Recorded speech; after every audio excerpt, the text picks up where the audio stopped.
All right, guys, we should be live right now. So I'll give it some time, a little bit before I start. Just want to have some more time to do a few things. All right, let's see.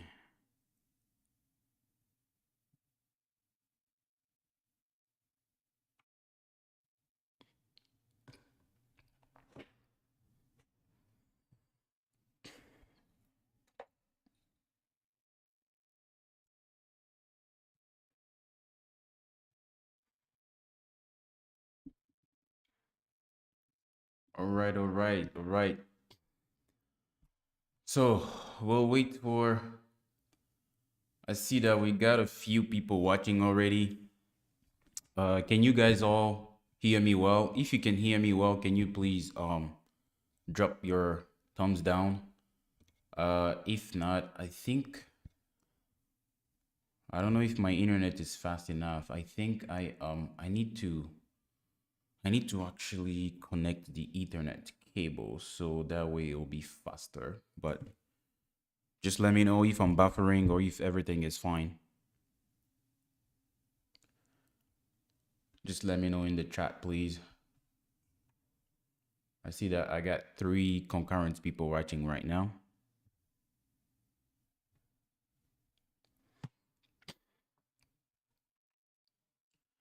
So,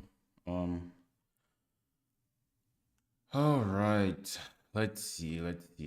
So today, what we'll do is we'll talk about a few things, as far as the crypto market is concerned, as far as the stock market is concerned, and what I personally think, and also collectively think, here at Tibin Brothers.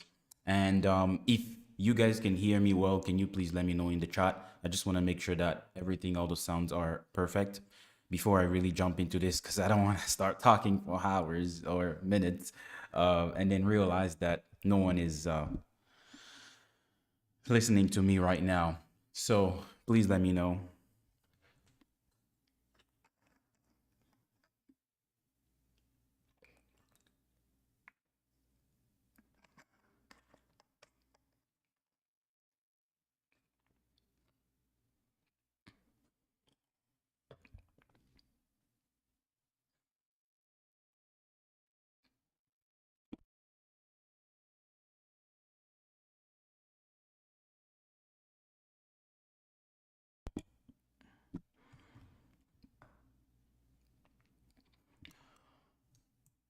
All right.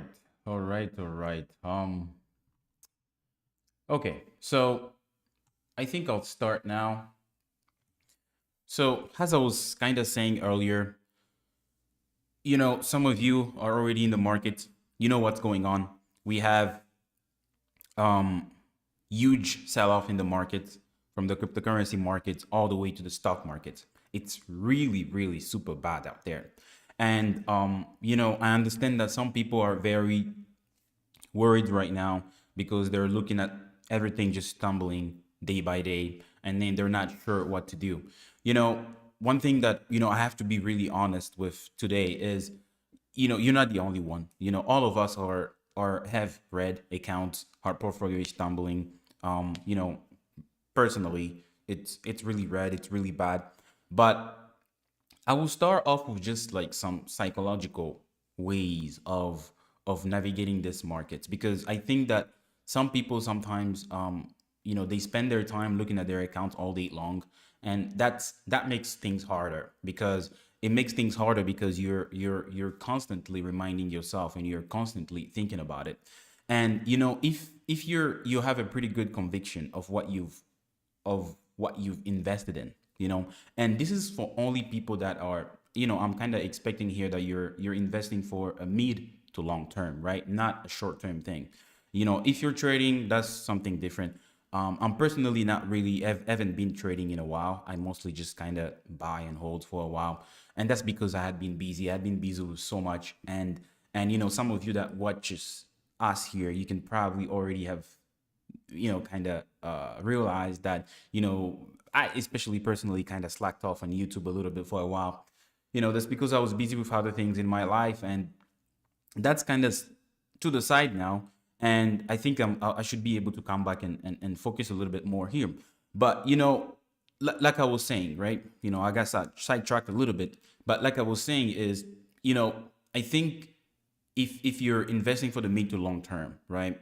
You and you have pretty good conviction in what you're investing in. You don't need to be checking your account all the time, because you know that, in the short term it may be going down, but you have a long term outlook, right? So what you need to do is maybe check your account once a day, once or twice a day, in the morning and at night, right? So you're not constantly reminding yourself, you're not constantly looking at your account and thinking about how your money is going down and how you're losing money, because that makes things really hard, and it's hard to navigate the market that way, especially red days like the days that we're seeing in the market right now. So that's how I've been able to do that, and obviously, not obvious for some people, I guess, but obvious for myself, I should say. I was very, very busy, and that helped me because I didn't have time to check on my account. I didn't have time to do this. I would just check once in the morning and once at night. And I think, with some of our viewers, I know some of our viewers, probably go to school, have jobs and things like that. So, kind of find a balance between, checking and doing other stuff. Now, I'm in vacation, but even though I'm in vacation, I don't like being free. So I still try to fill up my time. I fill up my days with, doing different things, and now researching about YouTube and how we can, kind of grow the channel. And so I don't have to constantly sit there and look at my account and see how red it is. Guys, that's just a psychological way of dealing with what is going on in the market right now. And so, um, the next thing that I would say is, you know, uh, and I think maybe because I see that I have a few people watching live right now. And so it's probably a good idea for some of you guys to maybe let me know in the chat, if you have some questions as far as what you want to touch on today. And personally, what I really wanted to talk about is, take a look at the crypto markets and take a look at some of the major stories in the crypto market. For example, looking at Bitcoin and what Bitcoin is doing, and then at the same time, we'll look at Ethereum. So we'll look at the some of the biggest assets in the crypto markets, and then look at things such as what happened with the Terra Luna blockchain and stable coins, right? And then at the same time, I also want to look at the stock market, look at the S&P 500, the Nasdaq, and the Dow Jones, right? And so kind of just provide you guys with my views, right? Where do I think the market is going? What's the outlook so far? Because it's it's really hard, I understand, for a lot of people right now, because especially when you look at the S&P 500 on Thursday 2 days ago, we were almost at the bear market entry, right? Because bear market is 20% down on the S&P 500, which kind of represent the entire market. And on Thursday, the S&P 500 was down about 19.90 something percent. Like, we were literally at the bear market mark. And so, once we go into a bear market, a lot of people are going to panic even more, right? And I'm seeing a lot of people panicking. I'm seeing, people sending me messages over the side and asking me questions. What can I do? What can I buy right now? And, it's hard to answer these type of questions for most people, because I don't really know first of all, because I'm not a financial advisor. Let's just get that, down. And second of all, because I don't know the financial position and the financial goals of everyone. And so it's hard to kind of tell the person this is what you need to do, because everything needs to be looked at an individual basis, right? And that makes it tough, and it makes it hard, because I also don't know how much risk tolerance one does have, because I may have a really high risk tolerance, but another person may not have such a high risk tolerance, and that makes things really hard, because I can weather what's going on right now. It's hard for me, but I still haven't sold yet. I'm still, it hurts, but I'm still around. But some people can't afford to do that. And so, um, even I think you kind of need to think about it. And I think one good way, actually, guys, this is why we created a Patreon. Actually, we have a Patreon where we can get a little bit more personal, a little bit more individualistic on a personal basis. When you join our Patreon, you send your questions to our Patreon, and I can take the time to look at you individualistic and answer you that way. Because if you just sent me a broad question, it's hard for me to answer that question. And you know what? I will pop up the Patreon on the screen right now so you can see our Patreon actually. Let's see if I can share my screen here. And guys, as I'm showing here, this is the Patreon that we have. I believe we opened this up back in November. And we have multiple tiers, right? We have a $5 tier. This is just you if you want to support us. You just support the community. You'll be part of our chat community on Discord. And then you can join the Loyal Siblings, right? And Loyal Siblings, monthly $9. You have early access to some of the things that we are personally looking at, that we want to personally buy, and things like that. And also have access to chat community and a few more other stuff. And the Chibind Nation, here you have access to private live streams, right? That we can do on Patreon, and basically be able to get even more individualistic and personal as far as provide you guys with the information that you need to have, to make decisions to help you grow, to help you navigate this market. And so that was just a pause ad. So now I've been rambling for about 5 minutes now. Let's just get back. Let's just get into, the juice of what I wanted to share today. And so now, first thing first is, before I even start with Bitcoin, I think I will go on the Fed article.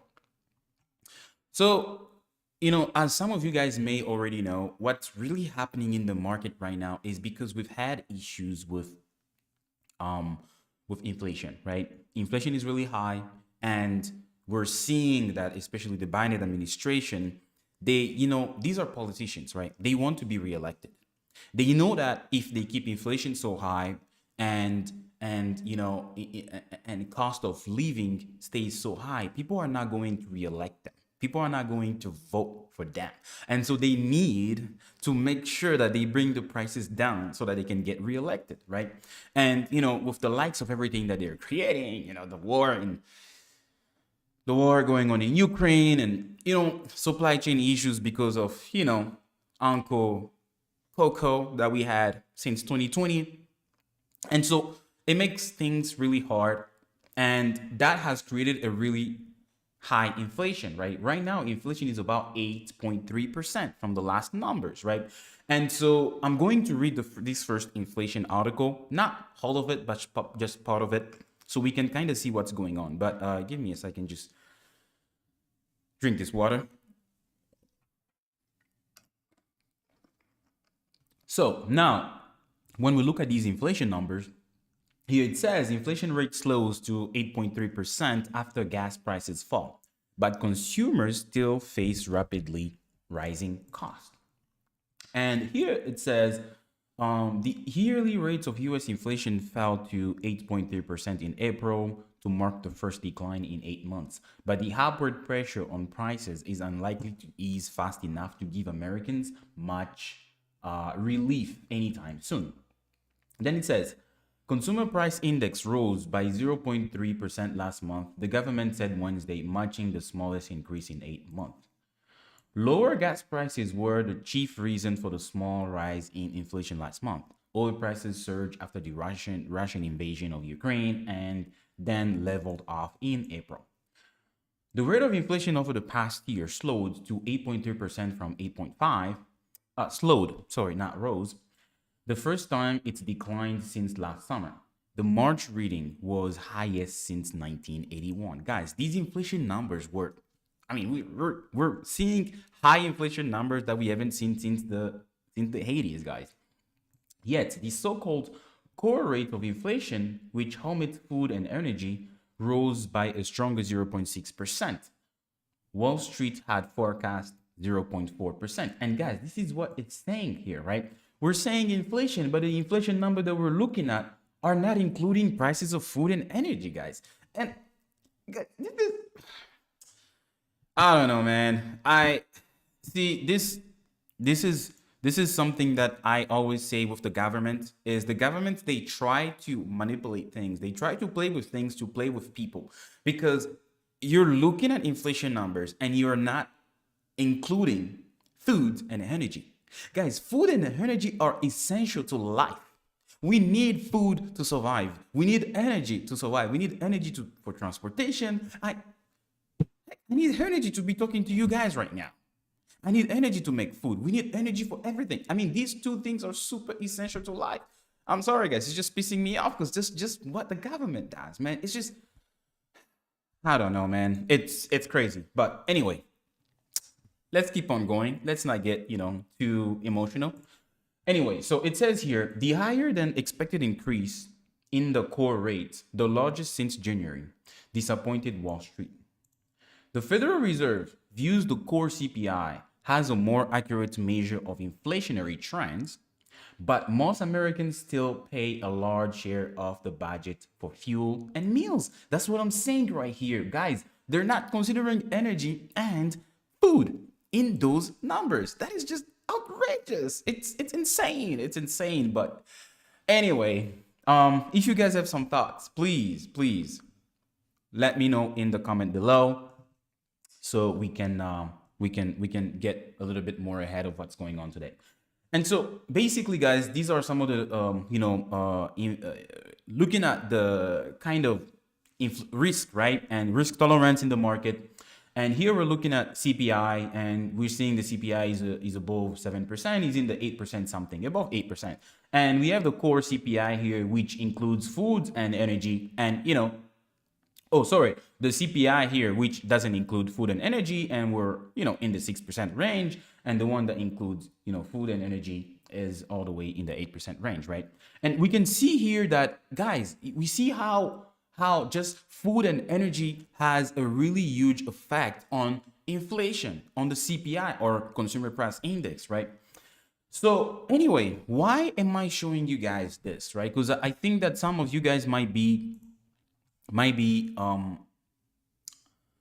confused as far as why is Joel showing us this. Guys, this is really important because inflation does affect the stock market. Inflation does affect the cryptocurrency market. How does inflation affect the stock market? Here's how inflation affects the stock market. Because it affects the stock market by affecting the underlying company that the stock belongs to. For example, Apple Inc. or Incorporated, which is traded on the stock market as AAPL, right? So the Apple stock is influenced by inflation through the Apple Corporation. And so why do I mean by these people being influenced or affected by inflation is because when prices of raw materials go up that they need to produce, and because of inflation, some companies are trying to match up and increase their compensation to their employees. Now those companies are forced to increase their prices, to hike the prices, and that creates more inflation for the consumer, right? And now those people hiking their prices ensures that they maintain whatever revenue they had, or most likely increase the revenue that they had. And then now, so if inflation is so high and these companies can just, increase their prices because, it's capitalism, they can do whatever they want. Then now the problem comes into when the government wants to step in and the government is like, well, inflation is too high and companies are basically forced to increase prices to basically kind of fight with not losing revenue. And so now the Federal Reserve has to come in and they state, well, okay, because inflation is so high, what we can do is right now the interest rates are super low, close to zero. What we need to do is we need to increase the interest rate so the interest rates can fight inflation to try and bring inflation down. But guys, here's the problem. The problem is a lot of these corporations have massive debt. And high interest rate means higher cost of debt. And that's a problem. Because if the Fed start increasing the interest rate, and it's going to be much more expensive for these people to pay off their debt. And some company are basically going into some solvency issues. They want to be able to be solvent. And sorry guys, I'm using strong word. All I mean by solvent is they might end up defaulting on their debt. And defaulting or debt, it basically means not being able to make the payment. And if the company can make a payment, that's a problem. That's an issue. That's a problem. That's an issue for the market, right? Because now the company might file for bankruptcy, and that becomes a problem. And if the company start filing for bankruptcy, meaning they're losing the revenue, they're not able to do, to pay back their debts, that becomes a problem. Their stocks get affected, the stock price starts going down. And so guys, that's really the bread and butter of what is going on in the market right now. The Feds are saying that they want to increase the interest rate, and they've kind of started tapering already. They started tapering in last year. And by what I mean by tapering is they started diminishing how much money they were buying. They were buying mortgage-backed securities and bonds, government bonds, right, or notes. And that right there basically makes it so that the interest rates start to increase, right? And they're trying to fix the interest rate by basically, fix inflation by increasing the interest rate. And as I'm showing you on the chart, on the screen right here, it says Fed Bullards backs plan to hike rates by 50 basis points each of the next 2 meetings. Guys, do you understand what a 50 basis point is? Right now, we are like 0.25. We are very close to zero. A 50 basis point means an increase of 0.5%, right? So here it says St. Louis Fed President James Ballard, who has been a leading voice of aggressive rate hike this year, on Wednesday said he was content with a plan to raise interest rate by 50 basis points at each of the next 2 Fed meetings. We've got a plan in place, which is a 50 basis points at the last May 4th meeting and at future meetings as well, Ballard says in an interview on Yahoo Finance. I think that is a good benchmark for now, he said. Ballard said he would like to see the Fed's policy rate get up to 3.5% by the end of the year. The Fed has to go above neutral to push down inflation, he said. And that's what I was trying to explain to you guys. They are trying to fight inflation. And that's going to inflict a big pain on the market because a lot of companies will become insolvent. And so it says here, last week, the Fed rate hiked rates by 50 basis points, the largest increase in 20 years. Guys, note this, the largest increase in 20 years.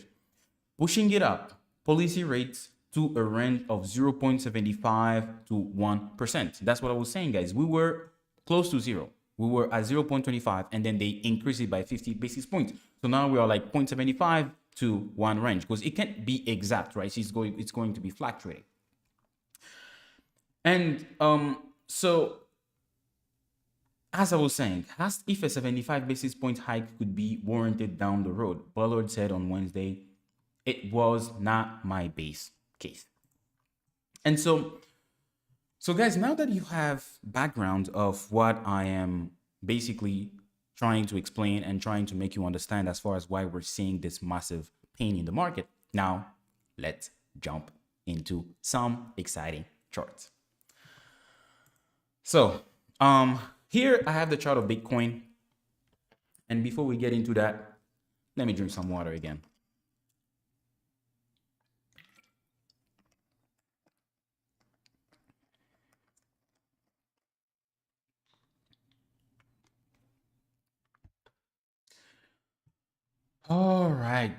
All right, all right, all right, all right. So, um, as I was saying, we're already about 25, almost half an hour into this. So now, guys, here has the chart of Bitcoin, and as I'm showing you guys here, I think I'm on the day chart, and I'm gonna change this on the weekly chart, right? Because I really want you guys to see something. Guys, see this. These are weekly candles on Bitcoin. And what's really interesting is we can see that in April last year, in 2021, when Bitcoin reached the all-time high at the time and then started going down, we saw that it crippled down all the way to the, $29,000-$30,000 level.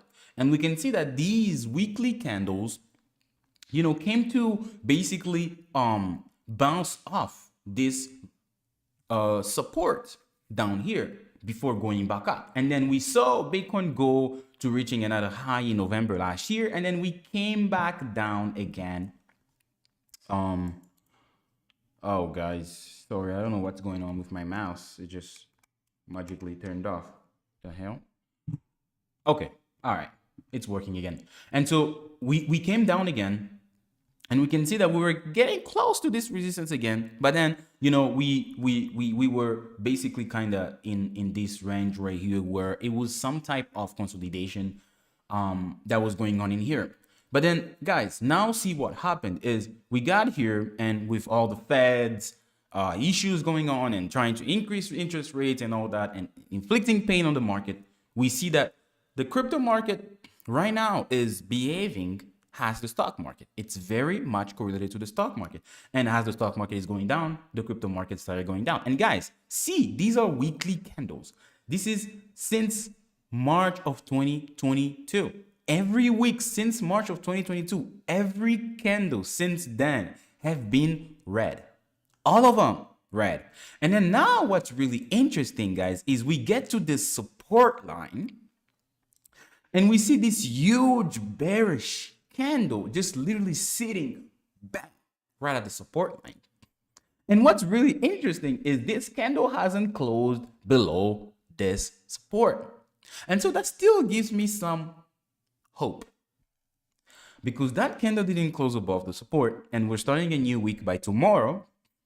And that tells me that we still have some more resistance, some more supports going on here that we may, it's hard to say, but because we have a long wick down here, and this is just sitting at the support, and this candle didn't close below that, and we haven't seen a next candle opening down here and closing below, I'm still very much hopeful as far as Bitcoin being able to find a lot of resistance here. And guys, there is a lot of resistance here, right? Those resistance dates all the way back to 2021 and all the way back to to two different supports or resistance in 2021, right? This was in the April to like July range, and this was in like early 2021, January, right? So there is strong support here. Let's just hope that we're going to sustain that support. Because if we don't sustain that support, see what's going to happen, right? And we see, guys, what's happening here, right? We saw we came down, we tried, almost closed below. See here, we close, and then the next candle we close below, and then this one is coming back. We're seeing this candle here. It's opening right at the support, and then it's trying to open above today. Yeah, guys, I think my mouse is running out of battery. That's why. Ugh. Come on. Not in the middle of my stream. Sorry, guys. And this is what's going on here. So, guys, if we fail that support, see where we're going. We're going all the way down to $20,000. And that's going to be more pain.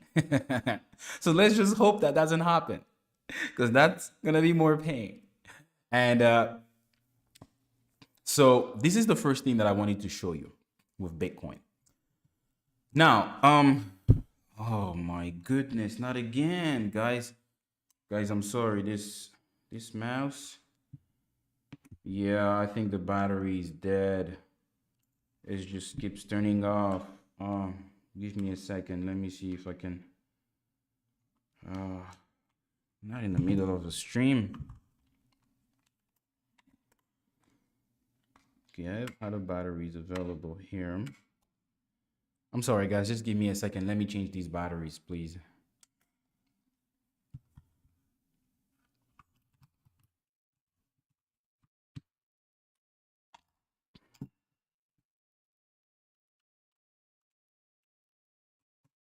Okay. We're back in business. All right. Sorry about that. Actually, let me drink some water too.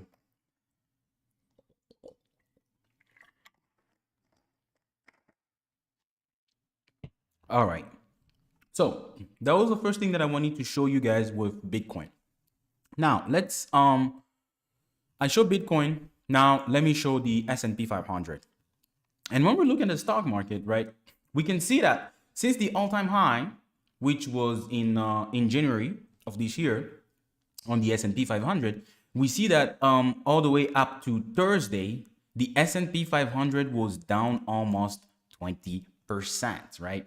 And it was like, about 19.96%, right? Guys, we were already bear market, as I was trying to show you guys, right? And what's really interesting here, guys, is we can see that the market is experiencing some resistance somewhere here, because there is resistance that dates all the way back to early January of this year, back here, and that's kind of where we saw that it came and it hit the support line, and then it bounced off. Now, guys, honestly, I don't really know what's going to happen. Like, I really have to be honest with you guys. It's Guys, it's crazy. If the feds keep on increasing those rates, we're gonna see more weakness. It's just going to happen. And we just have to weather the storm. I am not selling, I'm keeping my position, but the market might go down much more. That's just one thing that you need to mentally prepare yourself, that it might go down much more, and you just have to accept it. It's just what it is.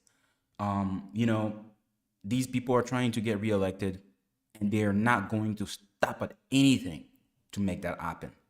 And so I think the biggest resistance that we may support that we may have, if we still keep going down, is the high that we had back in 2020, February of 2020, before the crash of 2020, which is at about 3,410 points on the S&P 500. And so, guys, if we go down all the way to that level, and I'm not saying we're going to go down to that level, but if we go down to that level, this is how much that level would be. That would be a almost 30% market correction, or 30% crash, 29.51% from the all-time high in January of 2022. And so I think this is not financial advice, but I think what people could do right now is, if you don't want to, depending on the risk that your risk tolerance, right? And, let me just change the camera on me. Depending on your risk tolerance, right? If you don't want to be too much overexposed to one stock, too much overexposed to one equity, what I'm personally doing right now, because I'm super exposed to the crypto market, I'm super exposed to the tech industry and in individual stocks and things like that. And I'm super exposed in the mining industry, gold, silver, uranium. And right now, all I'm doing is I'm just going to buy indexes. I will buy dollar cost average, DCA, into the S&P 500.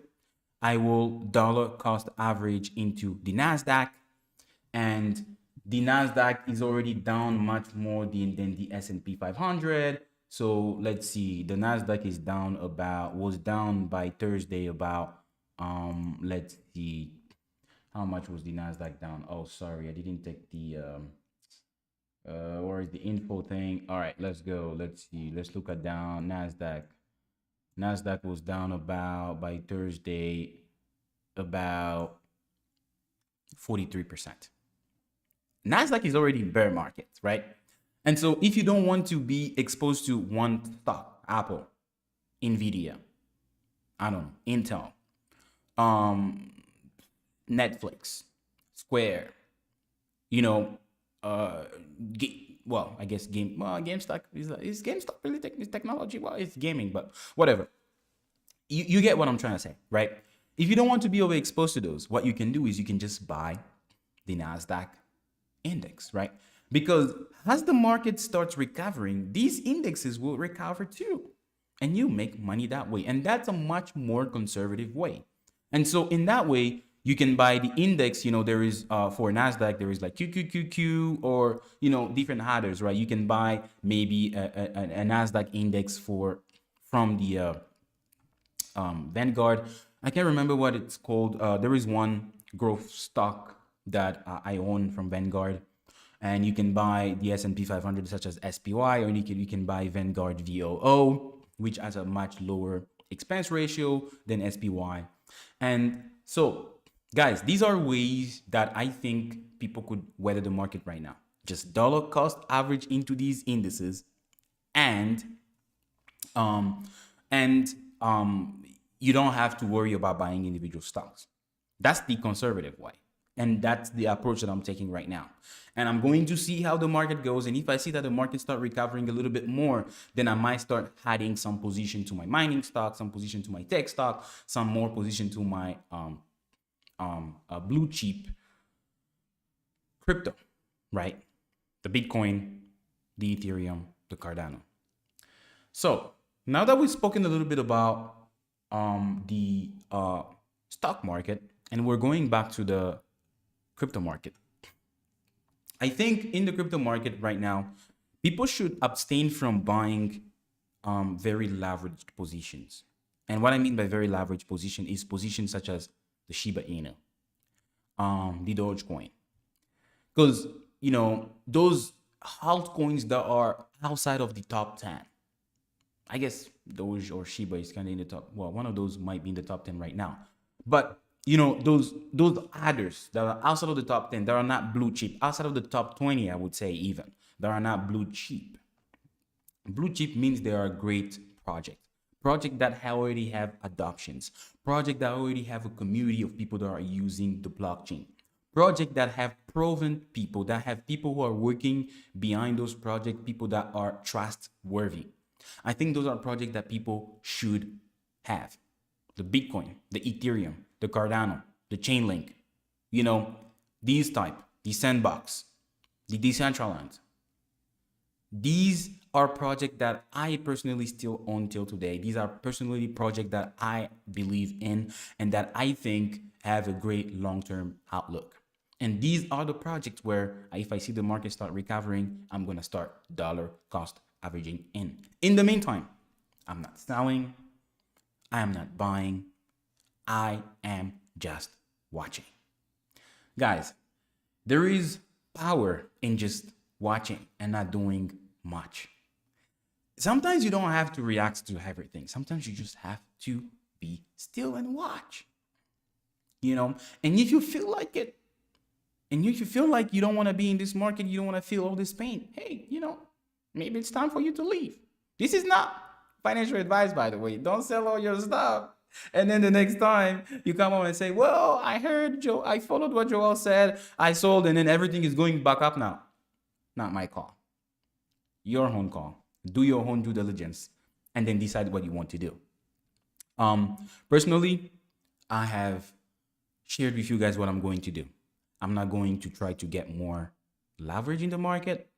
I'm just going to chill and dollar cost average into the market indices, S&P 500 and Nasdaq. That's it. I'm not doing anything else until I see that the economy start recovering, until I see that the stock market start recovering, the crypto market start recovering. Then I'll come back and start buying individual stocks, start buying individual crypto. So guys, those are my thoughts on the market. And they may be disappointing for some people. Some people may have been hoping for me to drop some gems, what to buy, what to do. Nah, I'm not here for that. I'm much more conservative, and I want to keep it that way. And I think that will serve me better for the future. And I hope that should serve you guys, you our viewers, also better for the future. I may have a different views with my brother. You know, we see eye to eye on many things, but certain other things we have different views, and it just makes sense, right? We're different people anyway. And this is just my view. My brother may see it differently too, but I think that's what keeps us sane. That's what keeps us sane, right? You know, he may say something different. I may say something different. You're the listener, the viewer. You listen. You choose to decide whichever philosophy you want to go with. And even if you don't choose our philosophy, both mine or my brother's, that's all good. As long as you're doing good in the market, as long as you're making sweet candies, and as long as you are not investing recklessly. I don't know if that's the right word to say, but I guess that should be added in the dictionary, right? Recklessly, you know, meaning you're not getting wrecked. As long as you're not investing recklessly, you should be fine, right? And a little bit more fun, right? Don't be too serious, guys. I know it's money. You know, we get too emotional when we lose money, but have some fun, guys. Have some fun. You know, that's the whole thing that I like about this is the fun part of it. You know, and you know, I hope I provided you guys with enough value today. And I've been rambling for about 45, 42 minutes now. I'm getting tired. I don't have comments in the chat. So if you guys don't have comments, I'm just gonna drop out. If you have some comments, some questions, please let me know in the chat. Otherwise, in the next minute, I'm just gonna drop out. In the meantime, I'll hang out a little bit.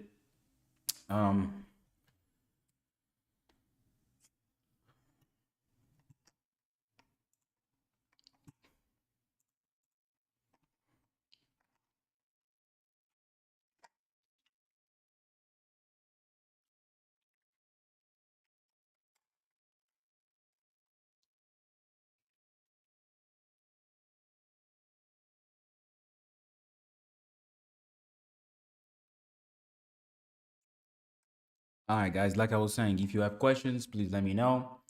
I'm just going to try and hang out a little bit. This is the chart of Ethereum that I'm showing you guys on the chart right now. And you can see it's very much similar to Bitcoin as well. So if you have questions, please let me know in the chat. Otherwise, I'm going to be dropping out soon. And thanks for being here, guys. I appreciate y'all.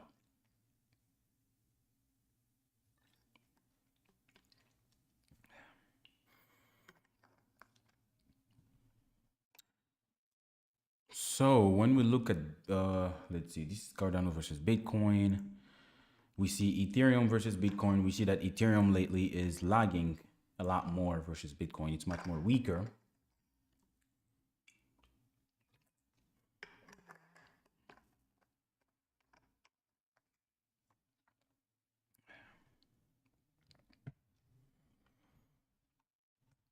So questions, guys, please drop them in the comment section below. Otherwise, I'm going to be dropping out soon. If you don't have questions, I'm dropping out soon. So this is the time that you need to take advantage, guys. This is the time. I'm giving you guys this time. We can stay on for another 20 minutes if you guys have questions. But if you don't, I'm just gonna drop out. So come on. I see 5 people watching concurrently right now. Drop your comments. Drop your comments. I'm waiting.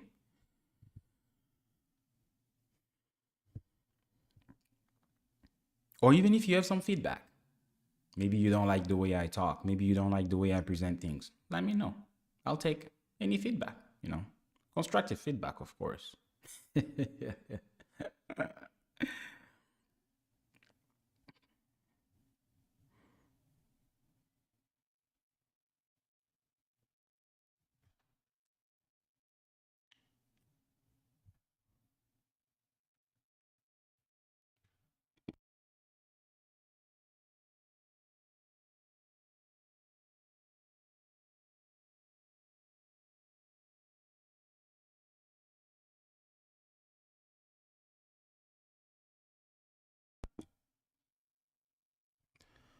All right, guys. I think I've waited long enough. I still don't see anything coming in the chat. So thanks for being here. Thanks for watching. I hope my brother and I, Chibind Brothers, provide you guys with a lot of value. I hope that our voices help you become more smarter. And I hope that we help you make better decisions with your money. And if that's the case, please allow me to hit the like button. Please share our content with your friends and family, with your loved ones, partners, whatever, your coworkers, however you think you could help us grow more, and share the good news, share our perspective to much more people. And so thank you.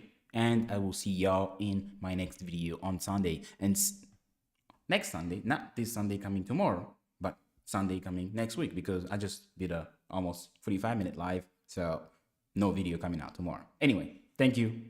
Bye bye.